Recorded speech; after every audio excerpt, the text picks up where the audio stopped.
Batay sa Republic Act 10699 o National Athletes and Coaches Benefits and Incentives Act, ang mga Pilipinong nakakuha ng gintong medalya sa Olympic Games ay mayroong 10 milyong pisong insentibo mula sa gobyerno.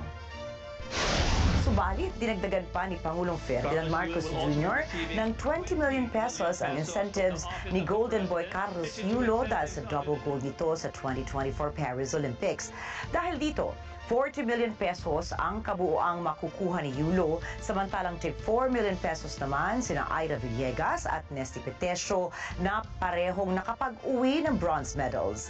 Habang ang mga nalalabing non-medalists ay tatanggap rin ng tig 2 million pesos.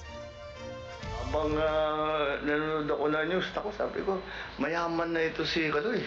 Uy, daming perang binibigay, hindi ko ako, ano ito. Sabi ko, isipin kaya natin, magbigay tayo ng ganito. Meron nang nagbigay, dalawa pa. Sabi ko, oh, sige, paano natin gagawin to? So, I said, I thought that what we should do is really recognize all the athletes. Number one, all the athletes. I think any athlete, so, lahat naman ng atleta natin, bigyan na natin basta nag-Olympian. Bigyan natin tig 1 milyon, di ba? Nangako rin si Marcos sa mga atleta na higit pang pauunlarin ang Philippine sports matapos ang matagumpay na kampanya ng Pilipinas sa 2024 Olympics sa Paris, France.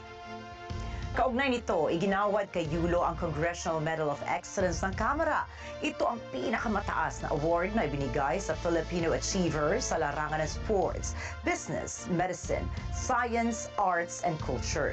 Binigyan din ng Congressional Medal of Distinction sina Petesio at Villegas na nanalo ng bronze medal sa boxing competition. Nag-uwi rin si Yulo ng 6 million pesos, samantalang tig 1 million pesos naman ang ibinigay ng Kamara kina Petesio at Villegas at 500,000 cash incentives sa iba pang atleta.